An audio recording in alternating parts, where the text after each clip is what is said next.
Hello, boys and girls. Welcome back to Ana Dialogue, the dialogue on analog music reproduction. And as you have seen from the title, this is going to be a special episode. Actually, it's going to be the first of a series, if your feedback is going to be positive. Meaning that I am going to present microphones, a series of microphones, my collection, one after the other, mainly vintage, I would say. Even though today we have a new model, but clearly this is an evergreen, as we will see. In any case, before jumping in, I do want to spend some words on this small series. I think that all the recording process is extremely interesting and important, and it's perfectly intermingled with the reproduction, which my channel is focused on. I just have a passion in general for microphones. I love them. I love to explore the different sound signatures, how you can tweak them, how you can modify them, how to get the best. And in fact, a lot of times I mess up, and some audio of my videos are terrible because I forgot to do something or I did something wrong. I'm not a true expert, okay? I'm learning as well. But my passion is here and present, and I truly love this type of objects. Magical, almost magical objects, the way they can transform our sound waves into music, voice, something that is recorded forever, which we can also enhance sometimes or combine with other tracks, other sounds. It's just something extremely fascinating. I hope this is the same for you. Please write this in the comments if you're interested or if it's something you're just not going to be watching or interested in general, okay? Let's jump into our first mic. Let's go.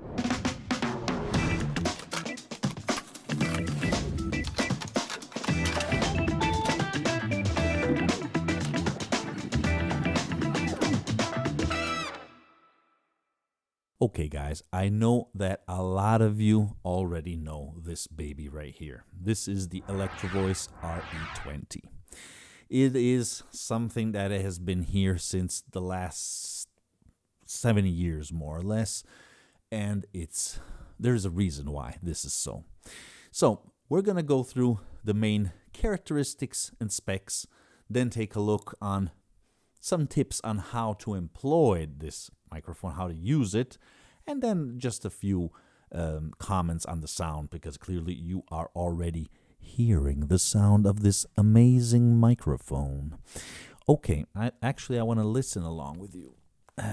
Oh yes, nice and warm. So, the ElectroVoice is an American company, a U.S. company, which was founded all the way back in 1927. Yes, guys, there's a lot of heritage, a lot of history here. This is a dynamic type of microphone. All these terms, maybe for a lot of you, I'm not going to be familiar.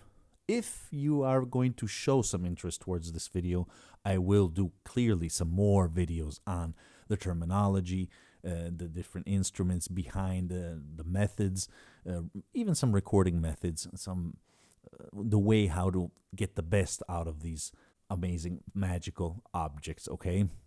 So in the start, I'm going to just have to use a few typical terms. Then we'll go more in depth in other videos. So as I was saying, this is a moving coil, also known as dynamic microphone, okay? So there is no power inside. That's something I love about this type of microphone. And the dynamic microphone are the typical microphones you're seeing in a concert, okay? You need energy, voice energy, to move the coil. And that's why sometimes you're going to have problem to pre-amplify the signal. But we'll get to that.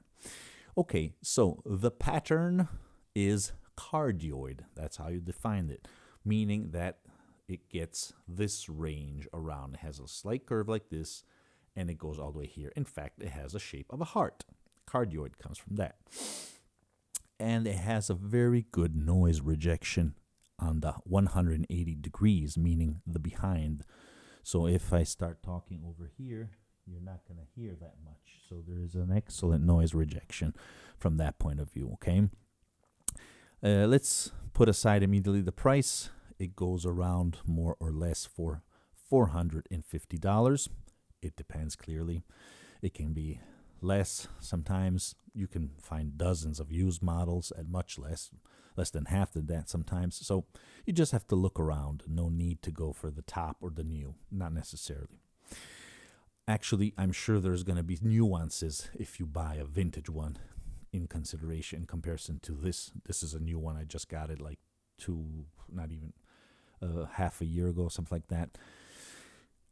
So there are differences, and that's something I also adore about microphones. Okay, as you can see, we have this fawn beige defined, and starting in 2020, I'm sure a lot of you are not going to like this. I simply adore this because it reveals immediately its heritage. But starting in 2020, you can also find a black version, okay? So no worries on that side. It has a steel case, very nice, very rugged, solid. I mean, you can really mess around with this. Don't worry. Clearly, you're not going to do a mic drop. Absolutely, I do not recommend that. Never, ever, if you don't want to throw it away. And let's already jump in one of the main features that was employed here.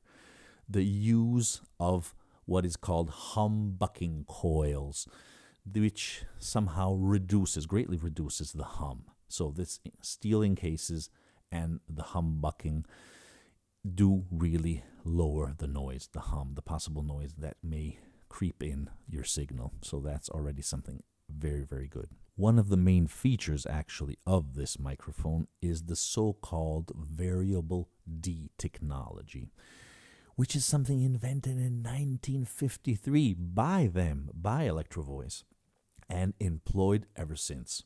I'm sure it was refined, but the main concept is that in order to do what? To practically have a tone control, to limit the proximity effect when you have those bass notes, those strong bass notes when you go too much close and you're not using your mic properly sometimes. So thanks to these side part here, these little vents, which make it very cool, I think, that is part of the technology employed to reduce this and have an homogeneous output, okay? That's very cool, and they employ this in here and also other microphones. So the project itself was introduced in 1968. That's why I'm saying it reveals its heritage, the color, the design itself. I would say a little bit of industrial also. Fantastic. I love it. By Tom Lininger, who, together with others, clearly designed, projected this, and created this microphone, and it remained practically stable ever since. There are a few variations, other models connected to this, as we will see afterwards. But this was born there and still is present today. There must be a reason. Okay, and clearly I have to read some specs over here, guys. There's a lot to say. The frequency response. Now, for a dynamic microphone, it's pretty decent, pretty good. It goes from 45 hertz all the way to 18,000 hertz. Not full frequency, clearly, as you have understood.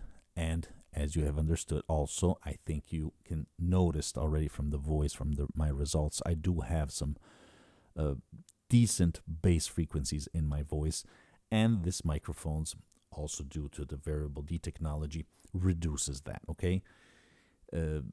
There is, we could call it almost at a compression in the lower register, although we'll get back to that. Strictly connected to this, in fact, one of the main features of this microphone is that it has, I'll show you now with another video, it has a little knob which you can modify, which you can click in order to select a flat response or to have something like a high-pass filter to control the tones below 400 hertz to reduce them, because those frequencies are not desired in certain solutions, in certain uses, in voice, in speaking, as we will see, but also in recording instruments, for example.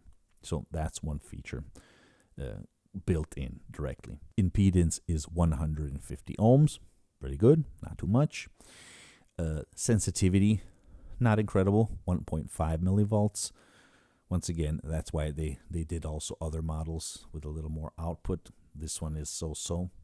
In fact, afterwards, in how to use it, we're going to have to take some care in order to get the maximum gain from this baby. Besides this, inside you also have a built-in pop filter, width filter we could call it also, as well as a shock mount inside. Now, be careful. They're integrated, they're useful, but they're not 100% effective, meaning that they're not so powerful as an external pop filter, clearly. So if you have some explosives, you may have some problems, okay? Remember that. That's why I'm also talking out of axis, but we'll get to this. So in any case, that is, though, something cool, because a lot of microphones don't have anything of this. So this is ready to go. That's why it is also highly regarded and highly adopted by speakers. It has a 3-pole XLR balance connection, as you can see. Actually, it comes with this little part here to fix the microphone on a stand, on a boom pole, or whatever it is, okay? So you do have this little accessory together today with the microphone. That's the only thing inside the box, together with the instructions and the microphone itself. So as we were saying before, we have other models, other variations. In the late 80s, we had the RE-27, which is still in production. It's shiny, chrome shiny, and it had a neodymium magnet inside, which gave a little more sensitivity, a higher output. Then we had more of a marketing gimmick. In the 90s, we had the PL20, which is identical. It's the same thing. They didn't change that much, so I would forget about that. In fact, it's not anymore in production. And then we have also still in production the RE-320, which also has a little more sensitivity, a little more output there.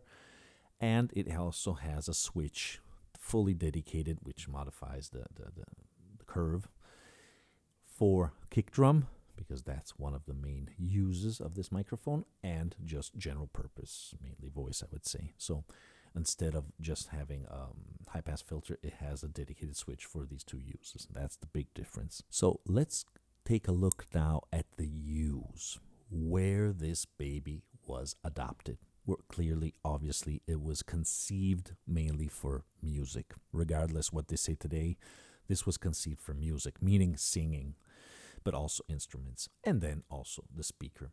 But for example, just to cite a few famous examples, which I love to check around and find, this was employed by Paul McCartney to make the 1971 album Ram. You can see some sessions with his pictures while he's using it. Actually, the one of the session photos was then used on the cover, together with a part of the microphone on the album, the cover album, back to USSR, which was initially, at least for the Russian public alone, that it was worldwide distributed, because the Berlin Wall fell and everything changed. Also Stevie Wonder, that's why I used them also on the cover. Fantastic. It was employed by Robert Margouleff on Talking Book and Inner Visions. So 2 albums were built around this microphone. And also in other pictures, he's using it in his rehearsals. So he did like this, absolutely. Other musicians, for example, I found online some pictures of Tom York in Rainbow sessions, but also in other live sessions around. So he likes this, I guess. He's continuing to use it. Fantastic, very cool. And also in the 1999 album by Santana, Supernatural, by Kolotkin, he employed this on various instruments, the voice, etc. So voila, you have a lot of famous people, and much more clearly not undisclosed, because sometimes you just don't know what type of microphones were used in the various sessions. But trust me, this is a famous microphone, well known, well regarded today, because it has a lot of history. Since the beginning, though, as we said, this was employed a lot also in broadcast. Today in podcast, which is the same thing, just for speaker voiceovers, things like that, because it does have this nice roll off on the low end, which makes it more useful, more effective for that type of purpose. And obviously on instruments. One of the main uses still today is the kick drum. That's why I also did that special version, the 320. But in any case, you can use also this. There's also a special pedestal meant for the kick drum, but not only anything regarding bass, actually. Bass guitar, but also other guitars. They suggest the toms of a drum set. Everything boxed also when you're recording and you're boxed in some places. This is good because it has this variable D helping a lot these to kill those low frequencies and have a homogeneous output. That's why it's so good and so reliable. Okay, so just a few mentions on how to use it. It's not that difficult. Clearly, you're going to need a preamplifier. All microphones need a preamp. And when we're talking about dynamic microphones, as for ribbon microphones, but we'll get there, you need a lot of gain. That's always a problem. And the more you go up in gain, the more noise you can introduce, especially if you're not using quality preamps. Now, currently now, just so you know what I'm using, I'm directly plugging in the microphone in the preamp of my Prism Sound Lyra 2, okay, Lyra 2, which is my DAC to do these things for my channel. But it has excellent components, including excellent preamps. So that's why, just for commodity, for necessity, I use that today.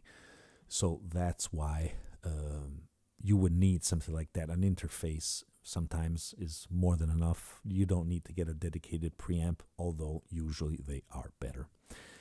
And then in future videos, once again, if you're interested, we'll go in the solid state tube.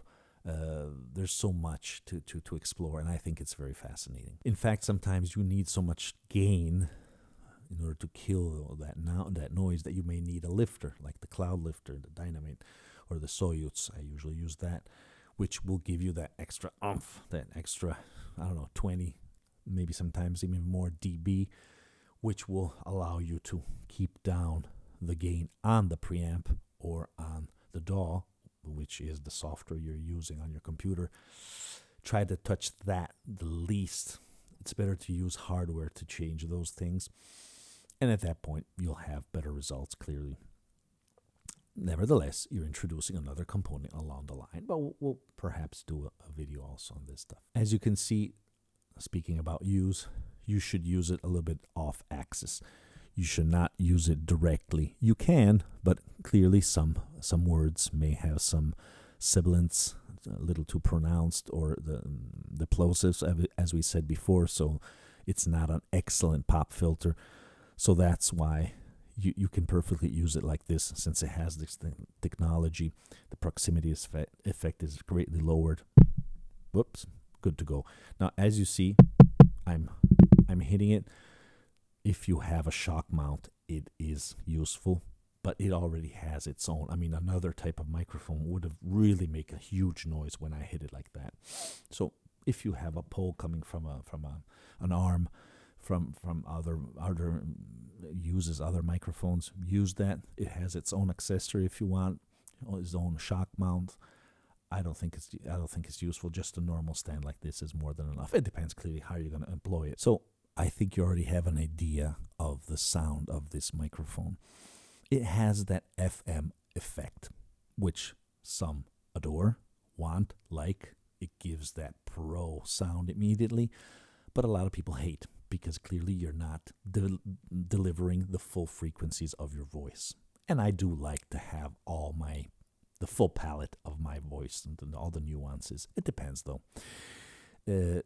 So remember that, because it can go even worse. Now I'll try to put, as you see, as soon as I go away, the pickup disappears.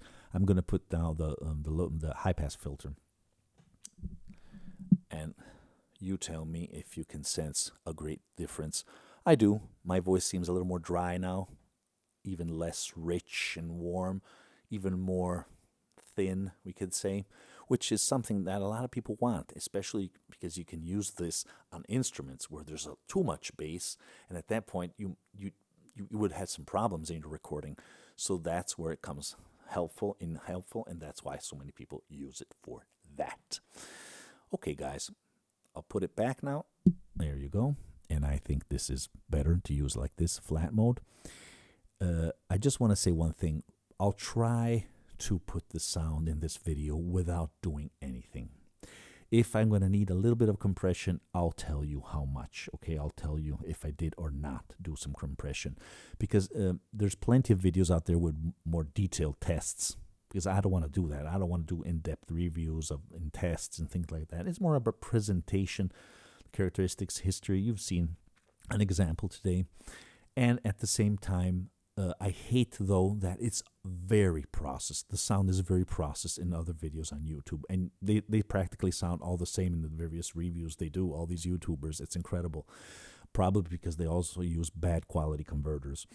Now, this is a top-class converter, and I will try using Adobe not to touch anything, or at least as small as less as I can, okay? In order so you can have a good idea of this fantastic microphone and its characteristics. Okay, guys, thank you again for watching, and remember, music is born analog. No, I don't have the right shirt, but you know what I mean. Bye, ciao belli. Well, guys, if you're enjoying my videos and you're enjoying my channel, please consider to subscribe by clicking the black and white logo here below. Also, don't forget to click the notification bell so you'll never miss an episode and you will become a true member of the analog community.